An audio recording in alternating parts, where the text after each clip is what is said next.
The following is a presentation of Muddy River Sports.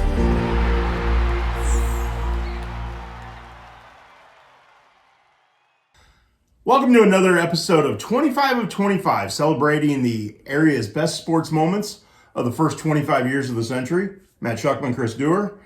This has been fun. We've only done one of these already, and it's been fun. The response we've gotten from people, the likes on Facebook, the clicks on the website.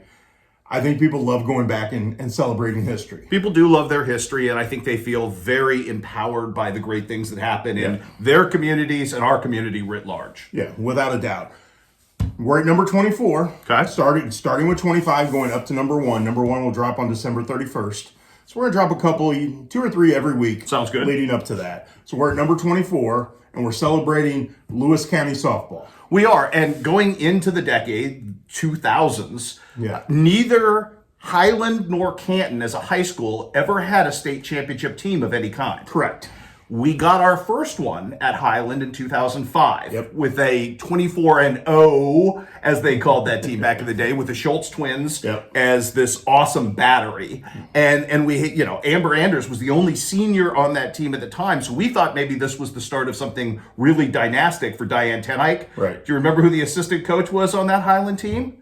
No, I don't. Gentleman by the name of Brad Dance. Oh, who we know very right. well. Who I actually, when we were putting together tape for the 20-year celebration, I went back and I went, I forgot Brad Dance was forgot about that too. Diane's assistant on that. That's funny because you just never know.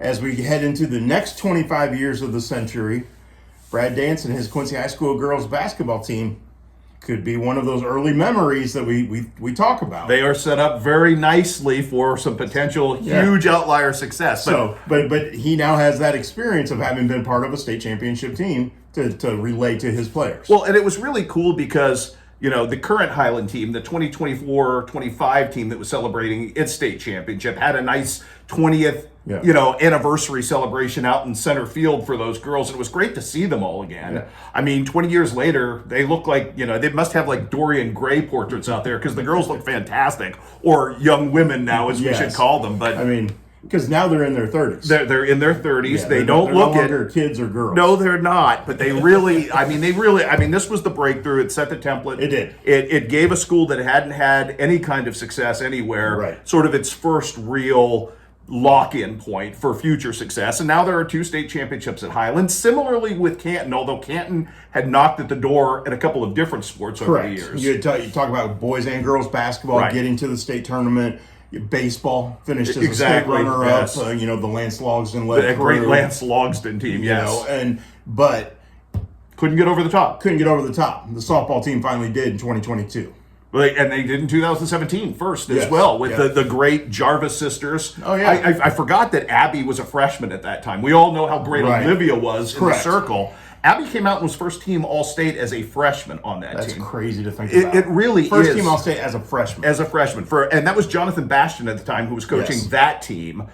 Before we went to Kristen Caldwell-Arns, who coached the second team. Yep. Talk about the first team in 2017. Yeah, I kind of jumped the gun there when I brought up 2022. No, you're Sorry good. about that. You're good because we're going to get there with that team as well. But the really cool thing I think that we saw there, and I was reminded of, is that Olivia Jarvis was a childhood pediatric cancer survivor.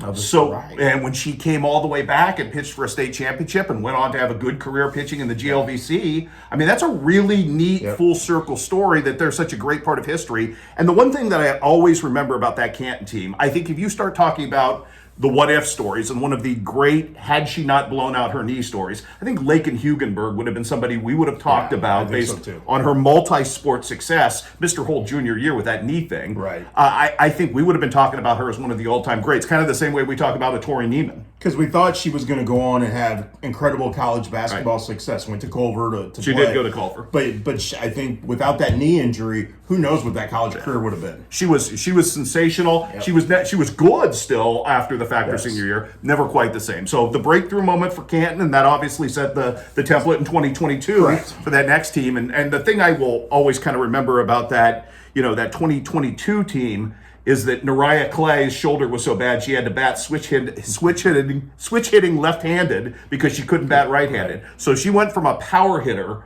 to a slap-hitting leadoff girl and Yeah. did so as well as anybody ever And was has. still a pretty dynamite fielder as well. Well, she was everything. I mean, that girl was such an amazing Yes. athlete. So What do you think it is about Lewis County? Because you think about the two high schools in Lewis County have both produced great softball teams over the years. And I know softball is a big emphasis, especially in Northeast Missouri. it is. But for that county to produce 4 state title teams of this quarter century between the two schools is pretty amazing. It really is. And I think there's a lot of it that there's a rivalry there that kind of, in everything, but particularly with softball because it's the highest level rivalry those two schools have that really has fed each other over the years. Without a doubt. So I think, again, that's a really nice Lewis County stand-up moment, and we will probably have some more with some of the things that have happened over the years and Right. with the quality of softball that's getting churned out there right now. I mean, we're, a year away from what Highland did in 2024 with their state championship and those great girls. And think about it, this past fall, they made it to the state quarterfinals. They did, and they did so struggling a little bit at the end. So it just goes to prove how talented that team was. It is. And again, when we started doing this project and going through what are the top 25 moments,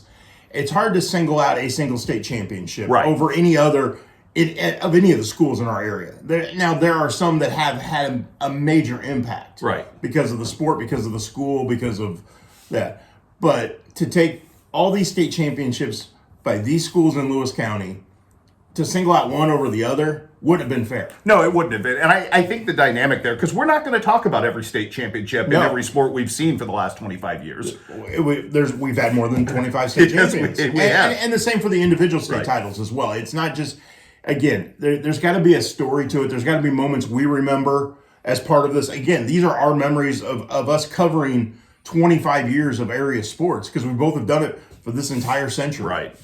And I think you hit the nail on the head. It was a dynamic within a single sport within that county over the last 25 years that has elevated it now to a talking point. Lewis County, whether people outside of Lewis County know it's a single entity, but Canton and Highland have become state powers in softball nearly every single year. We go into a season expecting big things from both of those programs, whether they have a lot of returnees or they're restocking the lineup.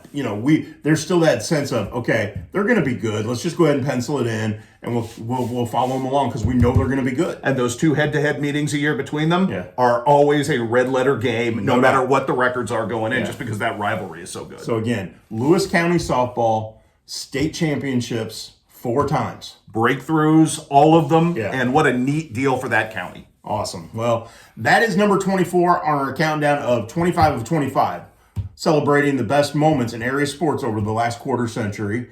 We've got more to come. Obviously, we got more state championships to talk about as we go along. We do. But that's number 24 on our list. Make sure you stick around. We've got more coming up.